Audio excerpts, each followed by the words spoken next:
There is an answer to this general question. The fourth volume of the Fundamentals of Sociology begins directly from this.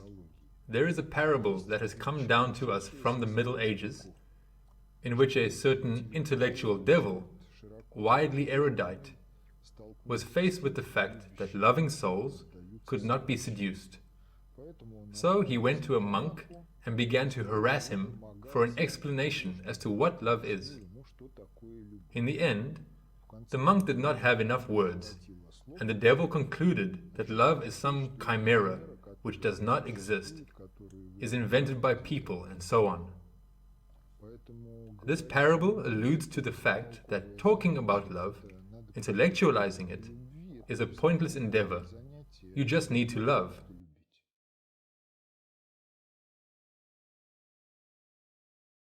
Well, attachments, they are... The very word attachment, it speaks for itself.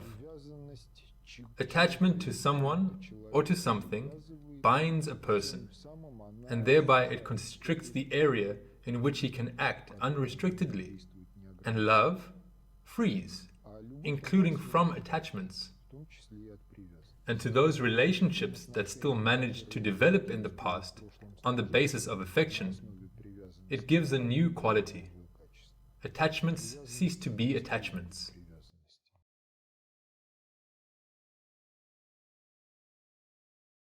Well, there is such a concept, and there is a real-life phenomenon behind the concept. Because when soulmates meet, the personal potential of each of them can be fully mastered as a result of this meeting. And if they are not soulmates, then mastery and realization cannot occur purely through communication with one another.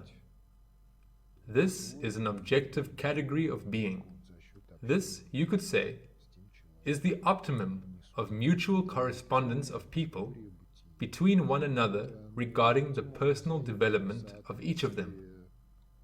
Each of them is a catalyst of personal development in relation to the other. And together a result is achieved, which alone is hardly feasible.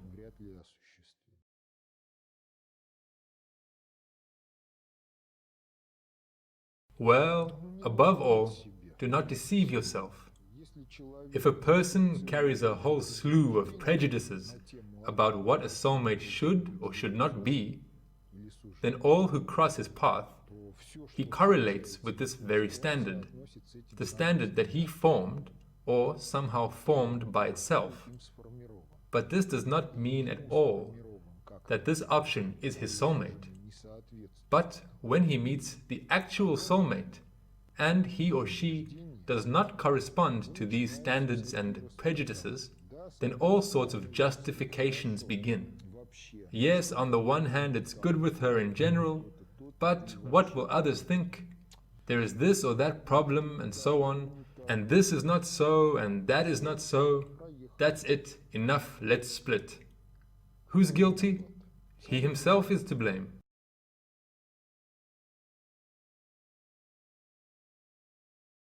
In a deal, a transaction may be registered on the basis of a prenuptial agreement in a direct form, or it may not be registered in the form of a prenuptial agreement, but nevertheless, the parties make it clear to each other what each expects from the other.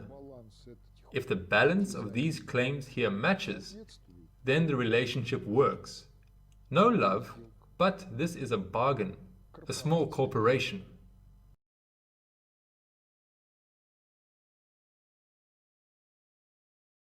Well, failure in most cases on both sides to become human. Ideally, a family is normally built on the basis of love and sincerity. Then everything can be overcome.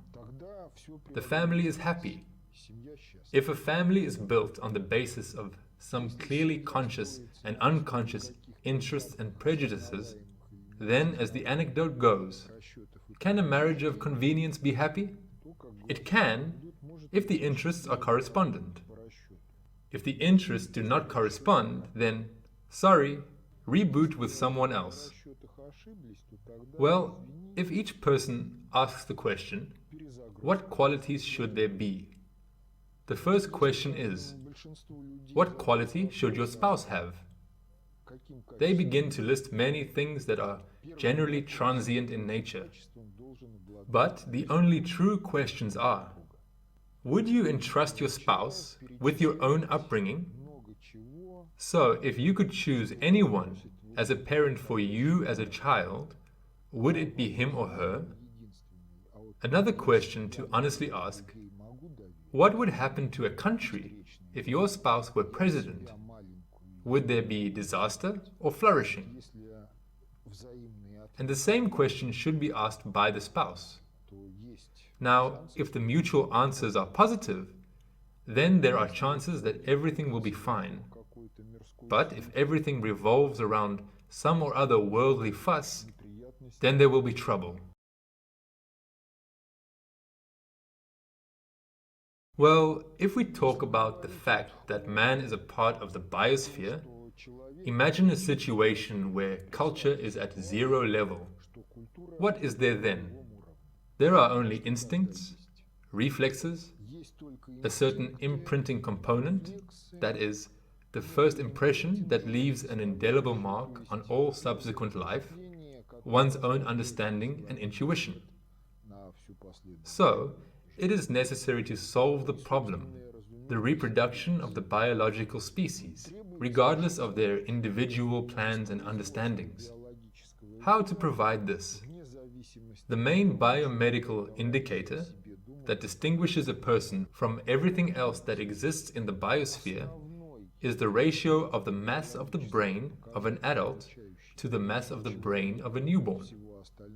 So, humans have the biggest ratio. How do they pay for this?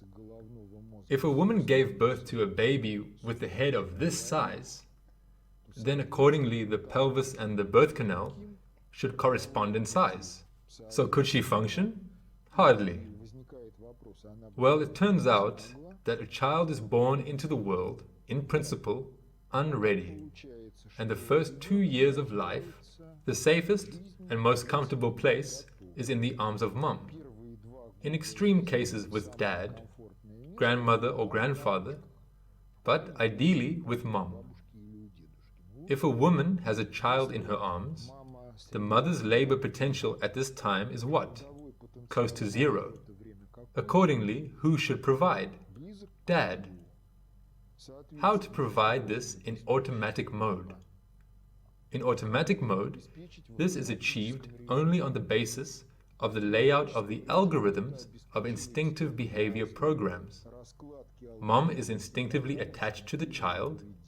Dad is instinctively subordinate to mom. Well, this whole thing works automatically until dad and mom have switched to the human type of psyche structure, or some who fell into demonism, which also allows one to overcome the dictatorship of instincts, but on the principle of what I want, I do. So in general, it turns out that in the life of society, this instinctively conditioned algorithm is actually still active. Its role has not come to an end, and it has repeatedly affected history, both beneficially and negatively. Well, these negative effects were caused by the emergence of many aggressions, beginning with the fact that it was necessary to corrupt the girls of the society, which is the potential victim of aggression. Then the harsh feminine instinctive dictatorship would destroy society automatically. Therefore, in Russian fairy tales, the ideal of a woman is Vasilisa. Not beautiful, but wise. Because if she is wise, she will always be beautiful. But if she is just a doll, then do not expect anything good.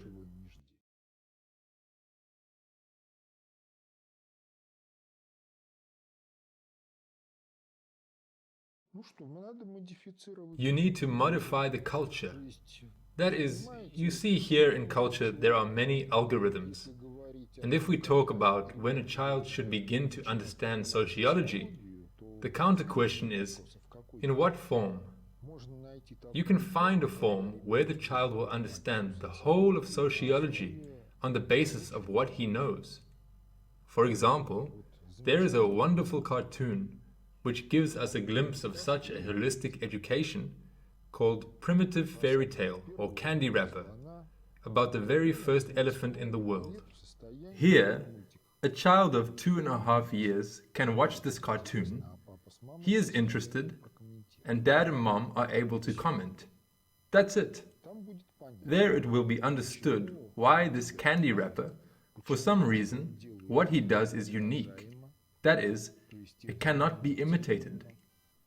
Although the characters which appear are not people, nevertheless, these are psychological types that are found in society either at every step or extremely rarely.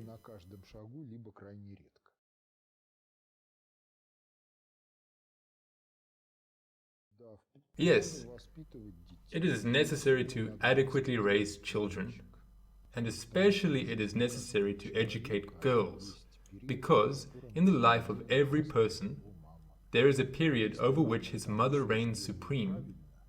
And if mother fulfilled all her tasks correctly, that is the foundation on which the personality grows into a human with a capital H. If during this period, mother missed something or did something wrong, then it cannot be compensated at all, or at least not in full.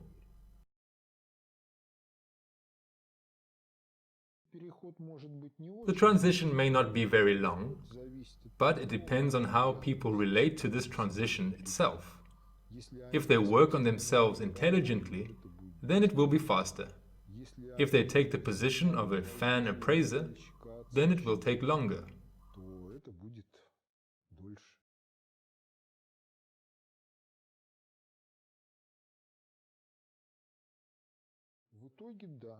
In the end, yes. Because if this is the purpose of man, to be the vicegerent of God on earth, then this is a question of the share in his providence of God, which man takes upon himself. Further, to the best of his ability, talent, he more or less conscientiously works to realize this share, or evades this share. But there is sophist and intellect for this. Is there intelligent reason? There is. There is also sophist. Therefore, always a person is able to reveal what he can and take responsibility for it. We need to understand what we want, not in the sense of taking, but in the sense of giving to people, descendants. That is, it is a question of selflessness. Because in the present, you can sow seeds that will bear fruit after several generations. That is, you obviously will not use these fruits. Well, at least not in this embodiment. In order for you to be able to give this, God will provide everything that is needed for you to do this. Friends, books, knowledge, insights, and so on and so forth. He will also compensate in one way or another for the lack of intellectual power, the lack of intuition.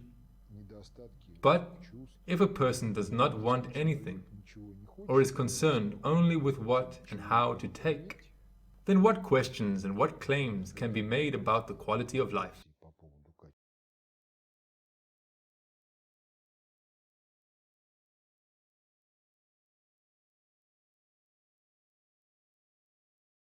First, all processes take place in matrices. How does it transpire? The matrix is simply an empty set of possibilities. Empty in what sense? The fact that in itself, a matrix is not filled with anything except for these very possibilities that are not material. And in order for something to appear, the matrix begins to fill with matter. Well, first from its finest varieties, and then ends with a gross substance. This is one side of the question. The second side of the question is related to egregors. Egregor, in general, is a field structure that carries some algorithms, some information, people interact with it. But in order to govern something, you need to know where and how. That is, you need a certain matrix in which the process will proceed either univariate or multivariate. And then, when the matrix is defined exactly as a multitude of possibilities, including the paths of transition from one stage to another, then we need to load the algorithms into the egregor, and the egregor will implement these algorithms on its own, in general, practically without our direct participation.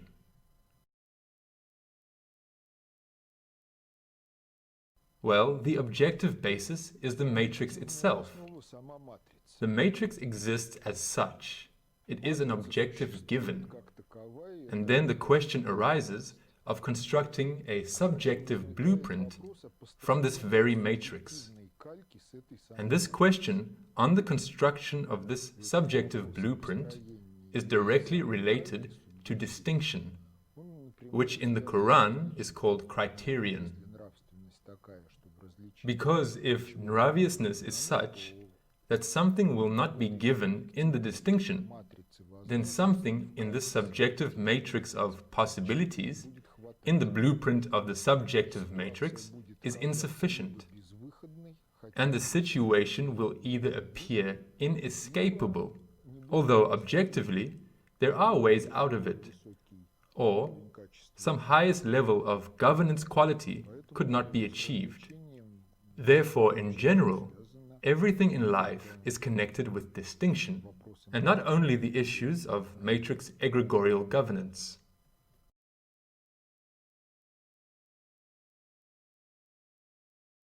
Everything that concerns the identification of metrological consistency is always subjective.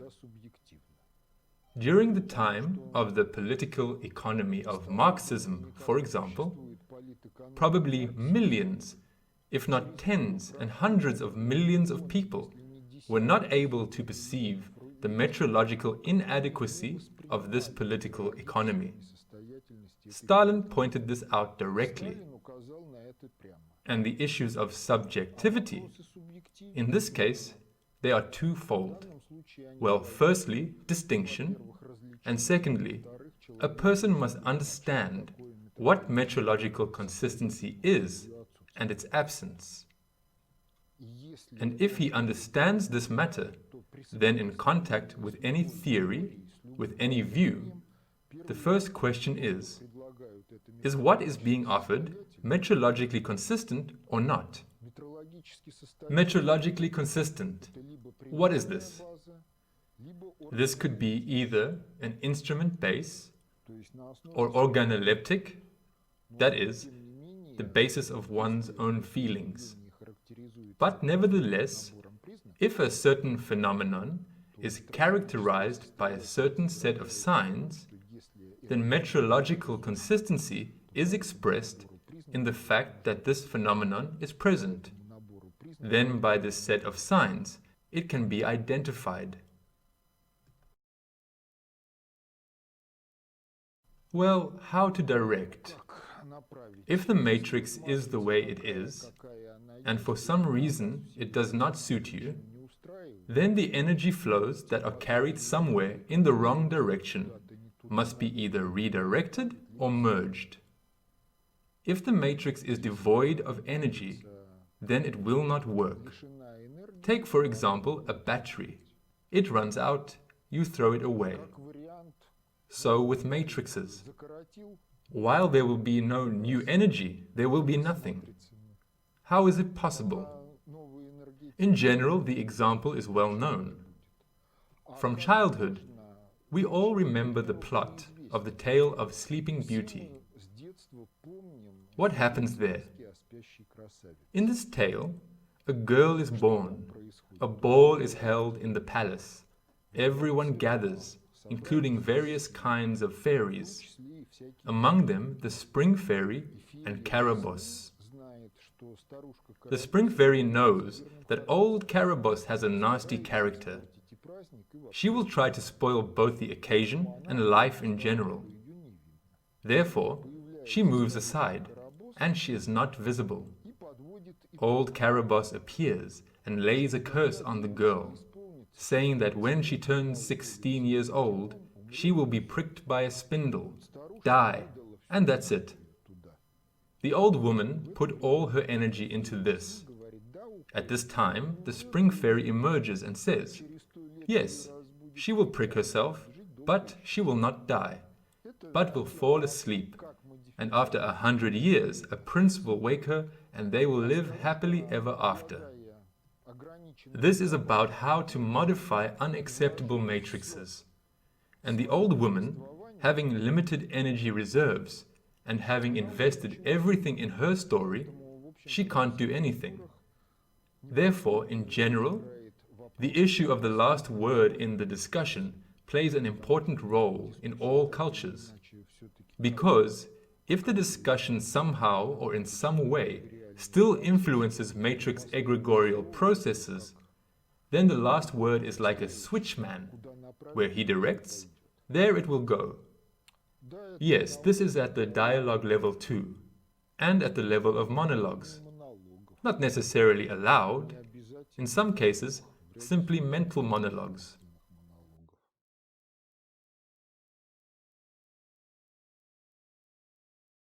It all depends on the specifics of the situation. Because in one situation, thought may be enough, and in the other situation, it may be necessary to deploy an informational campaign in society.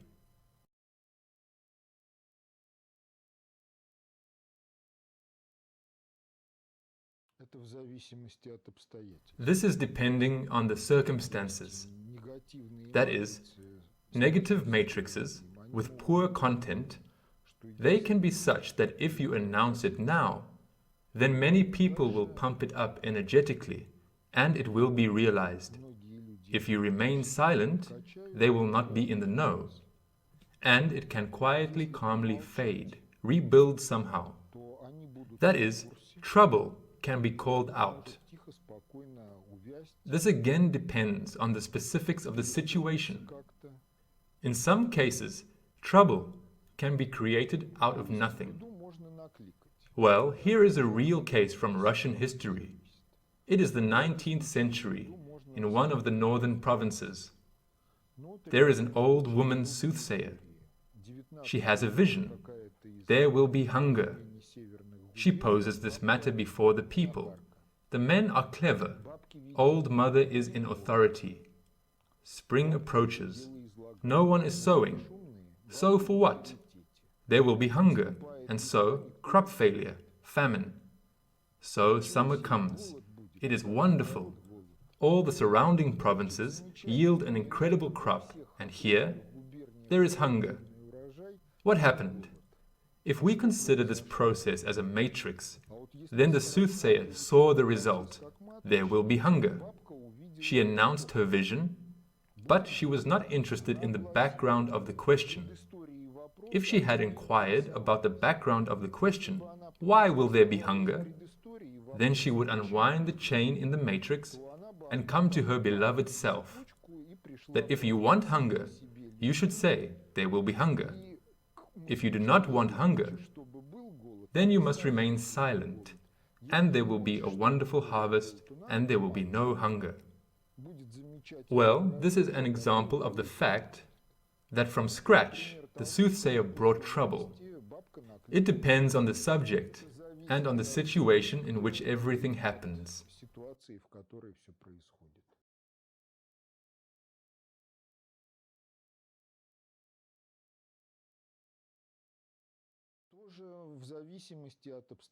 Also depending on the circumstances, because, well, if I am not mistaken, the aircraft designer Yakovlev gives such an example in his memoirs. In the 20s or 30s, the topic of light engine aviation, one of the designers made a plane from paper lining.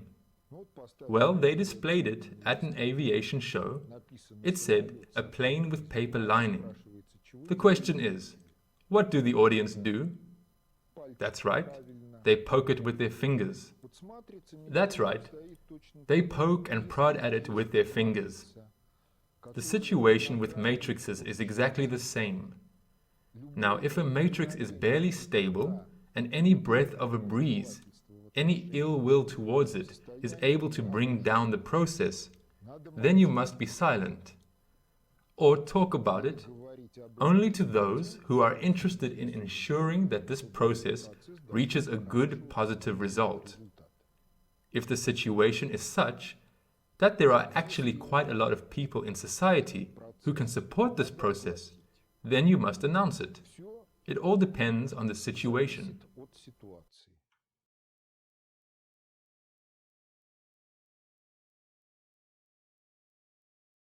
This again depends on the specifics of the situation, because there may be processes where the number of people plays a role, but there may be processes where the number of people does not play a role.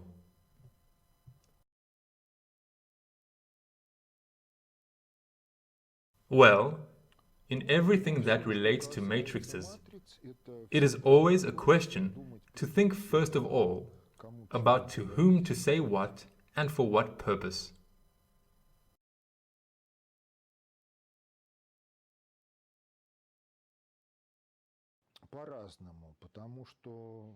In different ways, because in relation to any egregor, a person can be in different egregorial statuses.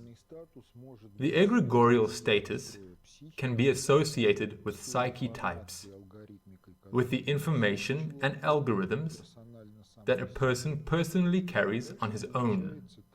And then it turns out that if a human psyche type is achieved, then a person can, in principle, enter any egregor as an operator and modify its algorithms as he sees fit. If the human psyche type has not been achieved, then the egregor-man relationship begins. He can enter into some kind of egregorial system, just like a source of energy. He can enter as an executive periphery. He can enter as an egregorial leader, to which the algorithms of the egregor are subordinate. He can enter as a programmer. That is, he can also operate. But it all depends on which egregor and who specifically wants to.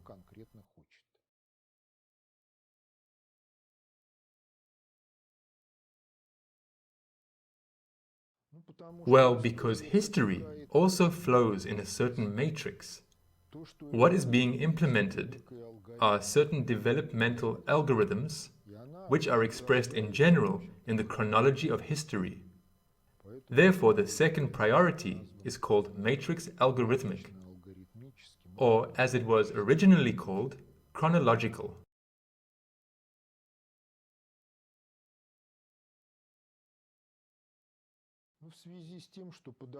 Well, due to the fact that the vast majority of people are not able to maintain their mood in the state that is necessary in order to govern an egregor. In general, all the secrets of life are related to whether a person is able to create the right mood for the type of activity that he is going to engage in. If he can, then he will successfully solve problems. If not, then the attempt to solve problems will be accompanied by various associated effects up to the collapse of governance and the emergence, well, of side effects that will devalue even the achieved result.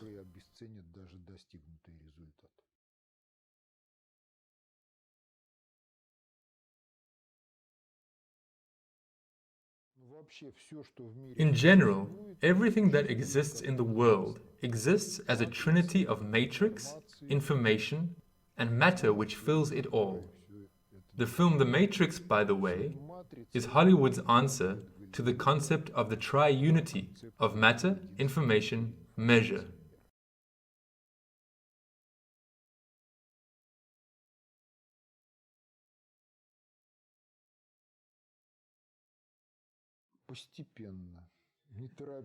Gradually, without rushing, as knowledge spreads in society, and as people respond to that knowledge adequately.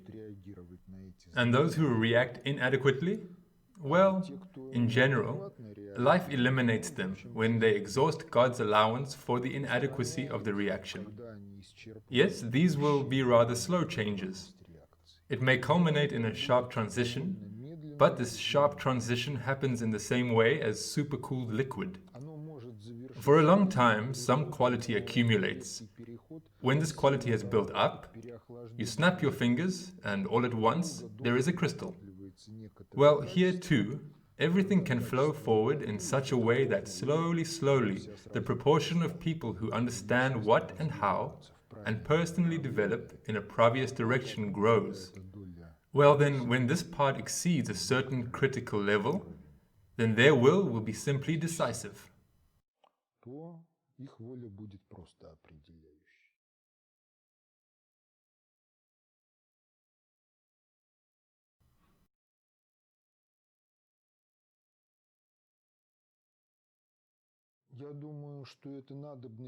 I think that this need for confrontation will disappear as Russian civilization develops in the Pravious direction. Well, just look at reality. Where does weaponry come from? It must first be invented. Secondly, it must be created. What does it take to create not single samples, but a full production series? Well, and how long does it take to create a full-fledged army or navy fleet? About 20 years. Within these 20 years, using measures of enlightenment and education, if we work on these in earnest, we can achieve such results that there will be no need for the army and navy as such, at least in such a mass. Well then, we live in an era where technological change is happening quite quickly. So in relation to the military, what does that mean? This means that many types of weapons can become obsolete before they are deployed.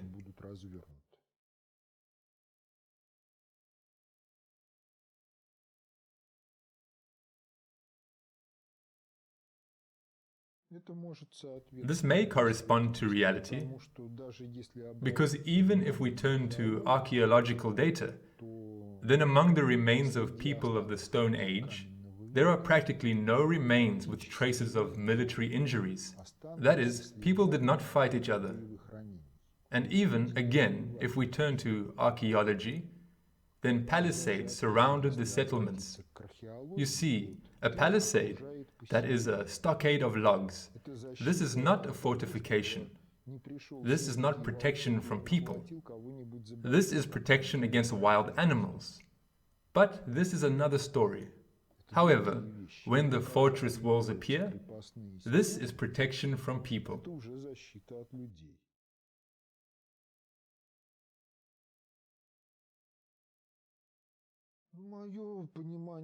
My understanding of the issue is that Iblis is not a fictional character, that Satan is indeed a reality, and he is also not indifferent to what is happening on earth.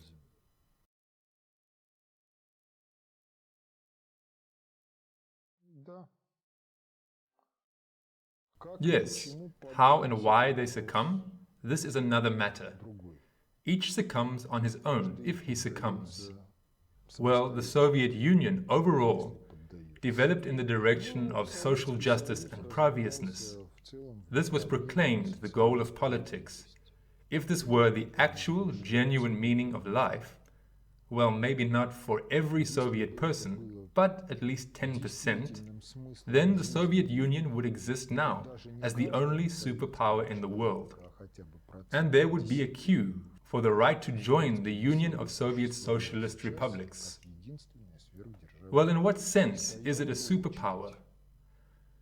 The leader of scientific and technological progress, the leader in a sense of economic development? That is how the Soviet Union could exist if there was a correct understanding that Soviet power, ideally, is the power of the people and not power for the people. And the majority of the population in our country treats the government dependently. They must ensure the quality of governance for us. We must do nothing. They must do everything. But the state, statehood, is always the same people to whom society itself gave birth and raised. It did not fall from the moon. All the swindlers, scoundrels and bastards that have ever been in history, they themselves were brought up by society. And society allowed them to power where they could accomplish their filth. But this is possible only in one single case. If alternatives are not brought up, that would stop the villains and bastards from occupying the posts in which they had been corrupted. And in general, the statement, power corrupts and absolute power corrupts absolutely, is a slanderous one, because power does not corrupt anyone. Power makes it possible to manifest Praviousness defects, because the higher the hierarchy of power, the more subordinates and fewer bosses. And in the end, the subject who takes the reins is able to gain such a status when there are no intrasocial factors to deter it. Then his life is stopped by either an illness or an accident. When they say that this is unpravious, unfair, all the same, in my opinion, this is pravious. In particular, the Quran places greater responsibility on those who submit to aspirants for domination than those who are eager to dominate.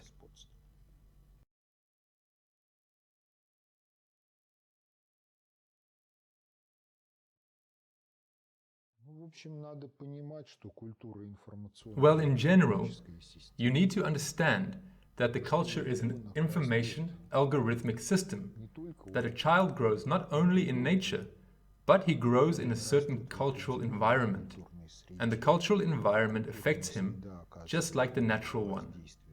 And it is necessary to modify the culture so that sovest and shame are not squandered by parents, and that people enter into youth with a human type of psyche structure and continue to live under the dictatorship of sovest. But we live in a culture where the vast majority excluded shame and sovest from the algorithms of the personal psyche, and they in no way participate in the development of decisions about how to behave, what to do and how to do it. Well, then the sovestless society disintegrates as a result of its sovestlessness.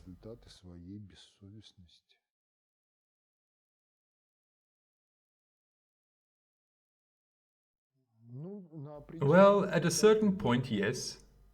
This will be guaranteed because in nature there is such a thing as irreversibility. Now, if one reaches a certain level of understanding, then there is no turning back to a more primitive one. Yes, we have a chance to finally give rise to a civilization of humanness.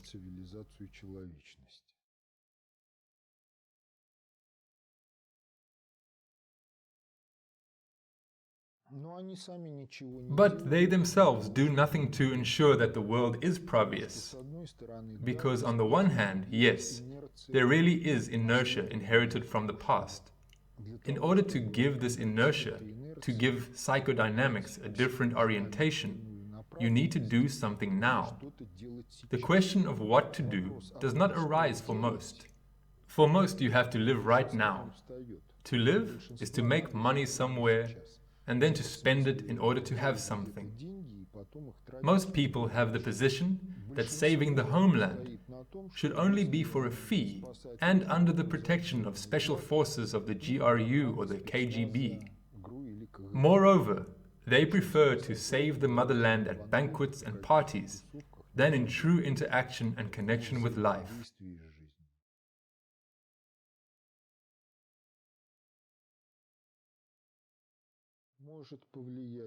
Influence is possible because the achievement of the human type of psyche system is not reserved for certain people. The possibilities of matrix egregorial governance are open to everyone, and accordingly, influence is possible. When Pushkin wrote the Song of the Prophetic Oleg, well, he didn't come up with this story. It was real.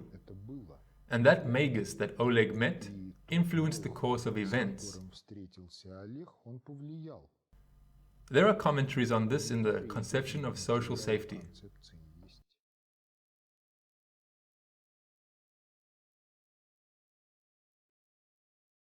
This is an inconsistent statement, because there is a counter question which the majority are not ready to answer. What have you done so that at least something depends on you? But many consider this question to be rude or offensive.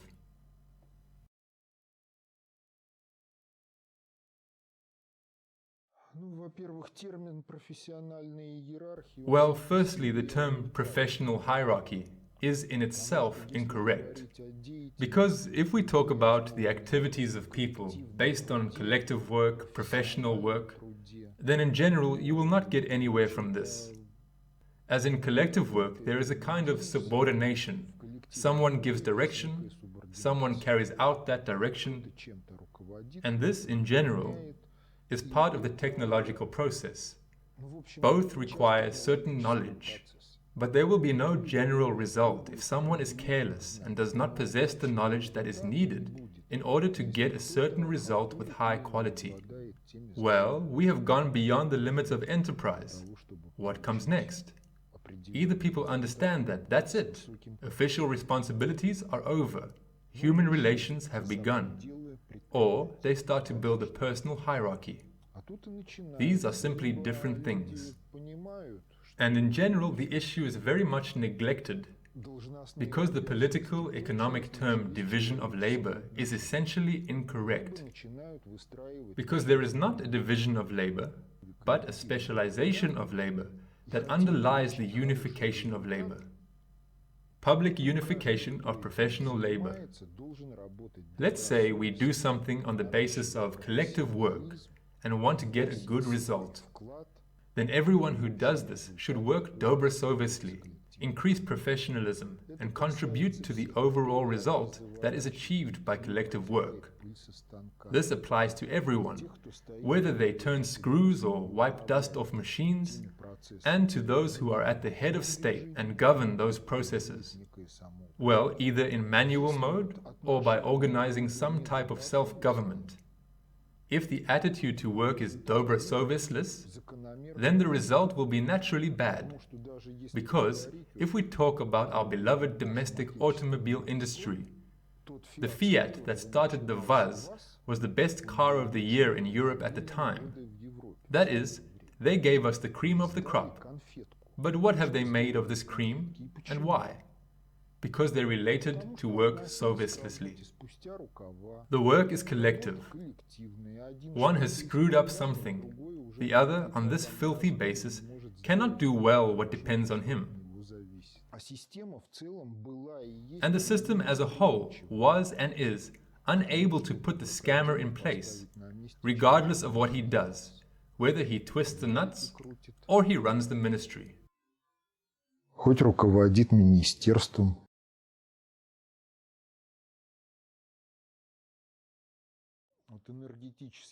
The energy standard of payment unit security, it basically differs, say, from the gold standard. What is the difference? How was the gold standard defined? Here is a piece of paper or some or other account. The amount in the account is non-cash. In accordance with the denomination of this account or piece of paper, you have the right to claim a certain amount of gold at the bank, either in monetary form or in the form of an ingot. So the gold standard in this form is equivalent to the tariff for electricity consumption or the price of gasoline per column. I drive up, I show a piece of paper, pour myself 10 or 20 liters, that's it, off I go. And how is the energy standard introduced? The energy standard is introduced as the ratio of the annual volume of electricity generation to the volume of money supply, which operates, serving commodity circulation exchange on an annual cycle. Why it is introduced this way is because if you get into the equation of the inter-industry balance, it turns out that the rate of flow of money through the industry is determined by the length of the technological cycle in each industry. If, for example, you have a watch manufacturing company and it does not work at the limit of its capacity, then everything is simple. You order a batch of watches, the manager gives a command, production begins. It takes a day or two, and you will receive a batch of watches. And in agriculture, how does it go? I want this kind of wheat. First question, is there enough seed material for this variety? Let's say there is. When can we sow it? If it grows in winter, then next autumn. And if during this time the head of the central bank prints a large amount of money, or conversely, does not print a lot, then the industries with fast cycles will be able to adapt, land on their feet. And the industries with long technological cycles, they will not be able to. So if we analyze this issue, it turns out that if the emission rate exceeds the dynamics of growth of production capacities of industries in real production accounting, then the breakdown of economic relations occurs due to the fact that the purchasing power of the working capital in industries does not correspond to their production capacities. And how to decide which emission is acceptable and which is not? Well, if the law of conservation of energy is expressed in all technologies, then the reality is that you cannot, with all your desire, get more production from the economy than you put energy there.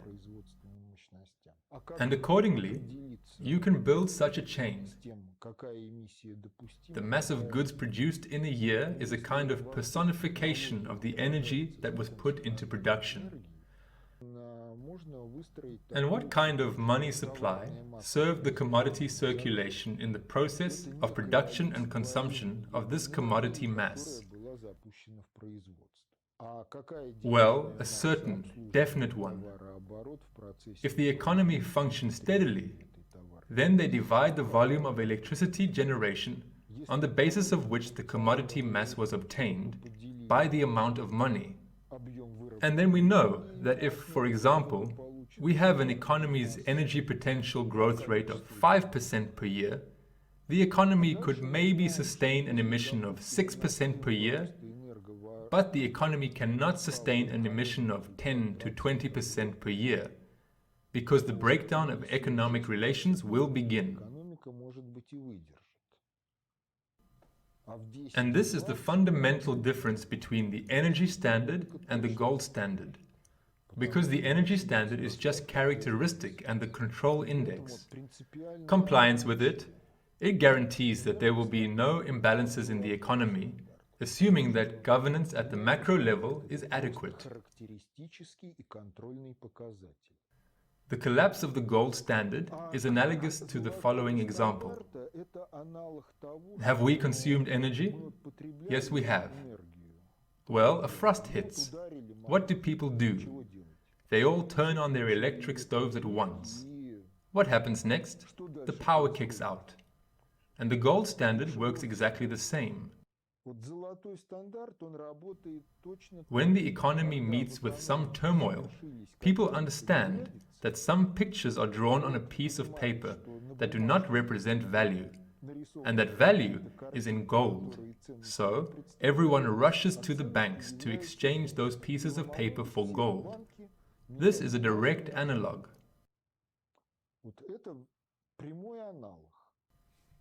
But if we build a financial system based on the energy standard, then a collapse of such a tariff nature is impossible. In essence, the gold standard is a tariff, while the energy standard is not. And besides this, they confuse such a thing as the price list invariant, that is the standard that one considers prices in. So, the price list invariant, this is initially a commodity that has some utility in itself, outside of sales transactions. Such were all the goods of the monetary group in the era of barter trade. Grain, livestock, then precious metals appeared. Они обладали какой-то They had some kind of utility outside the transaction, в сделках они and in transactions they acted as an intermediary product. Because, for example, if you have, well, a set of scythes to cut the grass, and you need a boat to fish, then the chain of exchange of a set of scythes for a boat is not predictable on the market. But if there is an intermediary product, then everything is fast. So what we have is an intermediary product.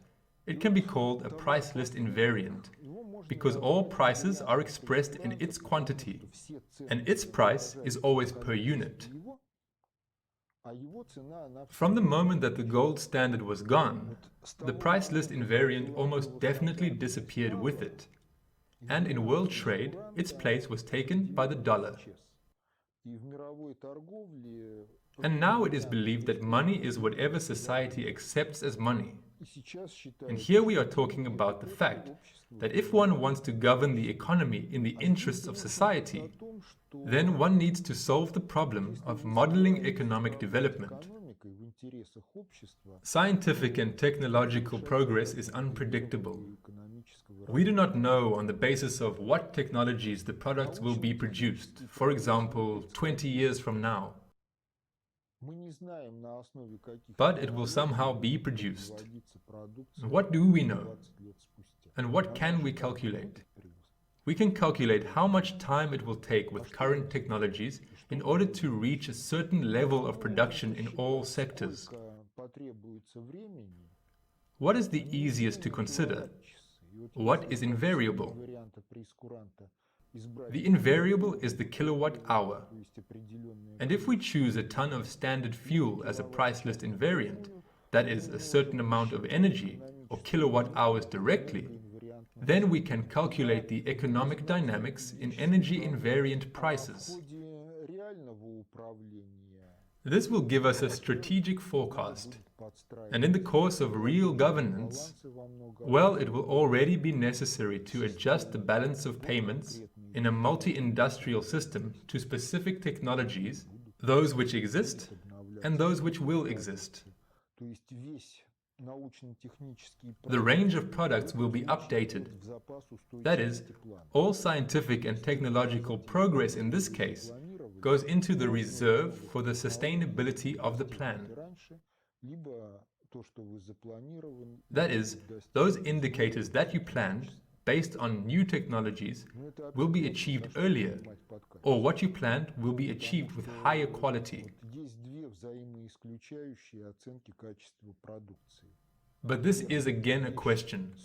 What is meant by quality? Because there are two mutually exclusive evaluations of product quality. The first, the product is long-lasting, durable. The second, the product is fashionable, trendy. The groans of fashion change endlessly, and what was fashionable yesterday costs nothing today. Now, if the quality criterion is latest fashion grown, then the problems of society can never be solved. If we apply such a science as ergonomics, this is the science of the correspondence between the subjects of the technosphere and the technosphere as a whole, human physiology and psychology. Then the principle of long-lasting, durable products ensures guaranteed satisfaction of all life needs of the whole society. Why? Because if the product is ergonomic, then using it is comfortable. It does not irritate and there is no desire to get rid of it. Then it makes perfect sense to make a house that will stand for 500 years. Then it makes sense to build roads on which the surface need not be retarred for 20 years. It would be possible to change the standards and the general philosophy of designing many types of equipment, because if the equipment lasts for decades, then in all likelihood there should be some kind of service maintenance. And as a consequence of this service maintenance, scientific and technological progress should raise the quality of this technology to a higher level.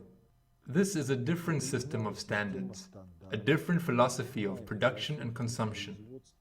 Now, if the issue of universal employment is being solved, having reduced the working day to 4 to 5 hours, and modern technology and energy potential can ensure that all the needs of society are satisfied in this mode of operation, then many do not know how to answer the question, how to occupy this newly freed up time, and what to do. Communicating with friends, raising children, these are actually not previously included in their circle of interests. Or communication with friends? This is just a bottle on the table, some snacks spread around, a nice visit. Хорошо посидели.